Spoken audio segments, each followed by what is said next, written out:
In my mama chats, I noticed the number one pain point that moms have is sleep. How to get their babies to sleep, how to get their toddlers to sleep, just how to get everyone in the household sleep. Yeah. Yeah. The dad is already sleeping. So. Everyone, yeah, they say like sleeping like a baby, it should be sleeping like a dad. He's literally the only one sleeping in the house.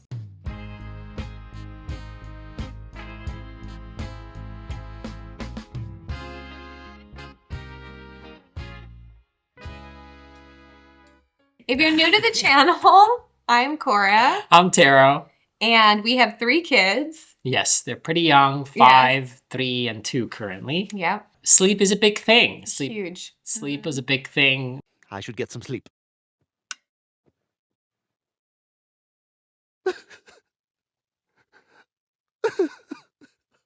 Not just for us and our kids, but it's big for our marriage. I feel like Yeah.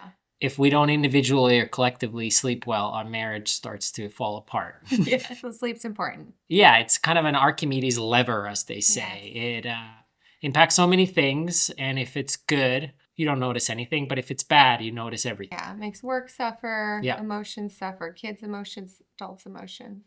Yeah. We're bickering more. So we've used multiple sleep consultants Yes. and read a bunch, tried a bunch, and made a lot of mistakes. So we'll share our tips and tricks. Yeah. And of course, every child is different. Every situation is different. So these are just our experiences. But what I would say is, what did you know before having kids about sleep training? Nothing. I didn't know anything about sleep. There's nothing. Thank you, Shen. Did you? Pretty much the same. Yeah. Like I knew a little bit of like, hey, there's a phasing process, but I would say parents know very little. And then I feel like many of us, including us, you figure out one system and then you think, oh, that is the way to go. And then prior parents always say is like, oh, I got this sleep system that it works for everyone. That's why parents of one child are intolerable. Emotional, damn it! Because it's like 1 out of 1. And they're like, this is what works. And you're like, try to have another one. Yes. I just also want to say sleep training is very frowned upon now. Nobody says sleep training. Why not? It also connotates like the cry it out method, which I got in this big, not an argument, but I have this mama's chat. It's like 100 women. And somebody said the word, well, actually it was me. I accidentally said the word sleep training, but I really meant consultant. And oh my God, did I get, what's the word? Put in the fire. But Scolded. Scolded and scorned. But what I really Yeah. meant was sleep consultant. Just like when I say potty training, I really mean toileting. Toileting. Yeah. Tomato, tomato. But we're not talking sleep training and we're not condoning cry it out at all. Yeah. Yes. And I would say as much as important it was to figure out the first 6 months or a year until the kids like comfortably slept through the night, as important it's been to figure out the system when they're toddlers. Because even though in theory the beginning is harder and more important, but it's a shorter time period versus like from 0 to even 1. Yes, but then it's from 1 to 4 or 5. So more. And we'll say that we still co-sleep, which I know is not for everyone, but it's for us. We don't co-sleep. These Yes. two do not. We divide and conquer, and that's worked for us. As long as everyone's getting the best sleep, everyone's really happy. Yeah. So let's start when you have a newborn or a real baby. What do you think is the biggest mistake people do? Oh, the biggest mistake is rushing in. Honestly, I feel like me included, moms are our own worst enemy. And like most of what I was doing was all my fault. Like it wasn't my baby's fault. Babies are great. You're messing it up, mom. And I'm not saying that to like make you feel bad, but like we want to rush in and coddle them and pick them up and disturb them when really if you just waited a second, they probably would just like fuss it out or wiggle it out or be okay. Or if you do go in, don't immediately move to nursing them. You can do things like patting them without holding them. Just pat them on the butt. That can really help with any burps or anything. You can like sway them in your arms. The nipple should be the last stop, the last resort. And I think as moms, that's our first resort. And that's why dads tend to sleep with newborns better is because they don't have the nipples. That's been our consistent experience both with babies and toddlers that the mom is frustrated the kid is not sleeping well. And then I was like, oh, okay, I'll sleep with them. And then they sleep great. I've heard that in so many mom groups too, is like whatever we're doing is actually harming. And my biggest mistake is I was like blaming the baby when in reality I was doing this to myself. Like I thought that my baby couldn't sleep through the night. They totally could. I was stopping them from any progress. Okay, so fuzzing in too early. I think Mhm. of the videos, even on toddlers, but definitely babies, when they film them through the night and Mhm. how much activity there is. And it's not bad to have activity. No. It's just like their nervous system and their Yeah. body They're moving around. reacting and moving. They're either completely dead and you're like, are they still alive? To like being a live wire. And Oh there's yeah. nothing in between. I found I couldn't win because remember I'd be like so annoyed if they were making noise, and then also if they didn't make noise, I would be like, Taro, do you think they're okay? And I'd like go in and like poke at them or like make sure they're breathing, and you just can't win. Yeah. But I believe in a conspiracy theory that I don't think YouTube will love about the sudden infant death syndrome. do? Oh, I do have one. Are you So gonna share it? no, Or? I don't Okay. think I can. But Great. for another time. Email But us if you want the inside. but a lot of parents are afraid of that, and that gets to Mhm. that point. What do you Yeah, think of is the course. best thing to do? Because like in the beginning, you have to give them the boob, though. Most likely at least one time a night, probably 2 or 3 times a night. Yeah. So like, what do you think is the move? Are you yay or nay for cluster feeding? Yeah, I'm yay. So basically, until they're 5 weeks, there's no rules. You're just given the nipple on demand. And that's pretty universal of what sleep consultants. Until weight goes up, right? Until they reach a certain weight, yes, and 5 weeks. And yeah, Because it's developmentally appropriate that they can then start sleeping longer periods and their stomach can stay full longer because it's grown bigger. Remember how they would show you how big their stomach is? Yeah, like an That's why they're almond. waking. Yeah. So until 5 weeks, we have no advice. Maybe hire a night nurse so that you're not doing it all. If you can afford a night nurse, and then they will bring you baby, and you can nurse them, and they'll bring them back and change the diaper and like put them to sleep. Yeah, I hate night nurses and I love them at the same time. I feel like it's the biggest ripoff thing Mhm. in Mhm. all of kids and babies. But then again, like if you're a working parent, like a good night of sleep is worth so much. But Yeah, I it's wish there was an alternate. $250. That's the price of sleep, and it turns out $250. Yes. Yeah. Okay, so what if when they're like 6 to 12 months, what's the biggest mistake people do that they when you're trying to maybe get them to sleep through the night? Yeah. One big one will be near to your heart is the diaper. Mm-hmm. Do you remember that? I do remember Can I that. share that stat? Yeah, I don't remember the exact number like It top was of my head, but 90%. it's like a lot of the nighttime waking up from babies. It happens because they have a wet diaper. So, like, a couple ways you can do it is A, you can have a more absorbent diaper. That's better. The nighttime diapers sometimes are worse, actually, weirdly, for that purpose. It's a whole marketing scam. You are a scammer. Flaming young. Having a really good diaper can help there and in performance. And then the other one is if you do still wake up once a night to breastfeed or even 2 times a night, you might want to change the diaper first and they have a clean diaper and then you breastfeed. A lot of people don't do that because they're afraid that they might poop. And if they poop, they need it to poop. So that's a good thing. And then you change it again. But that way they can comfortably drowse out and go back to sleep because changing diaper kind of like wakes them up a little bit. Do you remember the unhinged thing that our night nurse did? Is you put petroleum jelly or like Vaseline on the butt? No, coconut oil. And then if they poop, it doesn't stick to them. It's like this adorable little poop, anyways. And like you don't wake them up just for a little loose fart. Yeah. Right? That's when Plus, they're you small. can, when they're small, you can size up in the diaper, but that's the only time that they're pooping after eating is when they're small.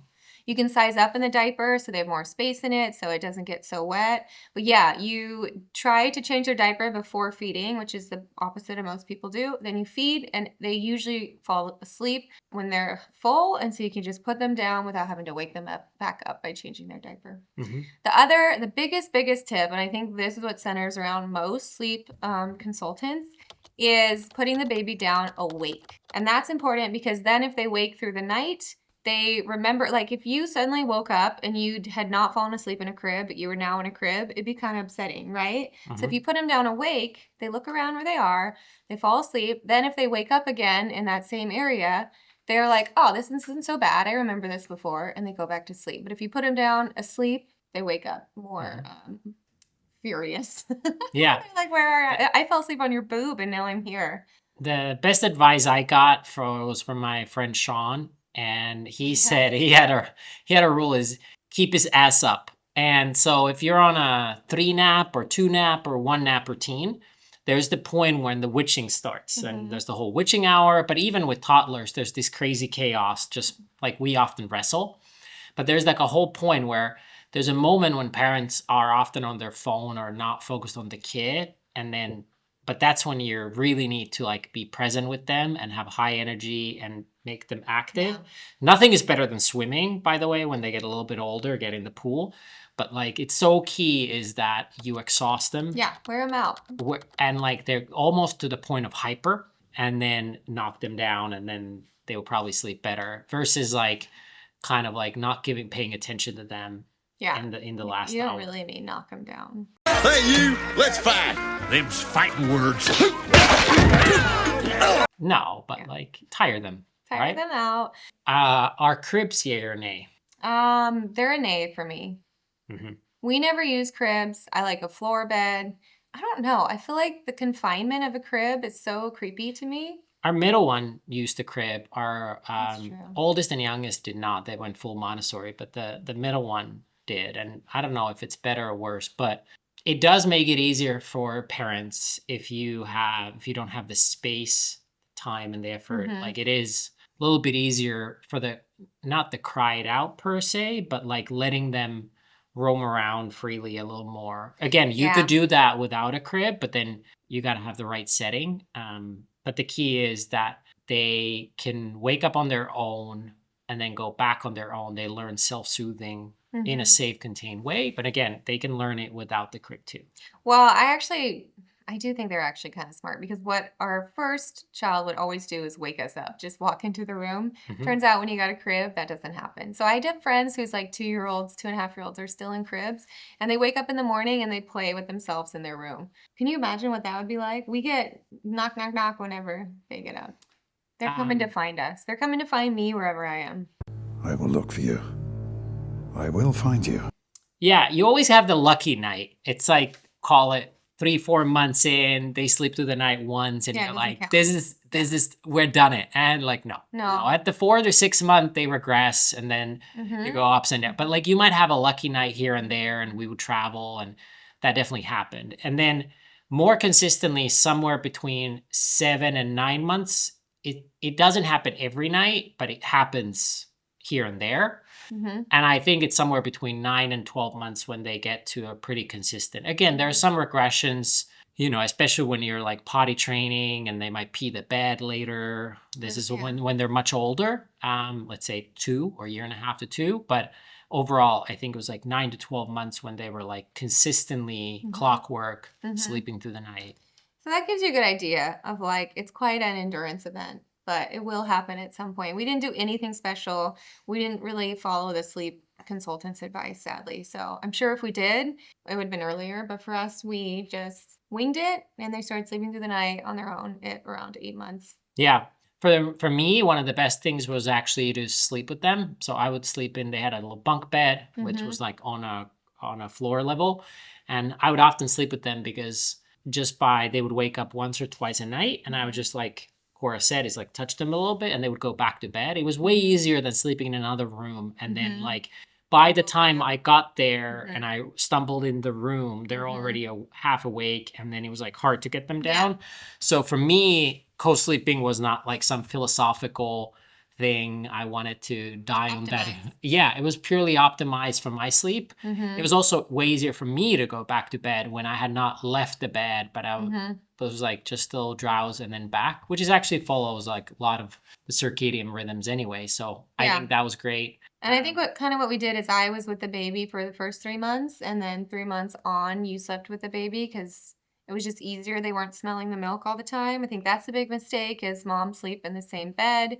When they can smell the milk, they're like little, how's a good bloodhounds. They can just smell. So what are other hacks like the breast milk, nighttime breast milk? Yeah. So there's, you should pump if you're like pumping and dad's giving a bottle, or if someone else is giving a bottle, or even you are, you should mark which ones are daytime pumps and which ones are nighttime pumps, because your nighttime breast milk has melatonin in it, so it can make the baby be sleepier, so it works with the rhythm.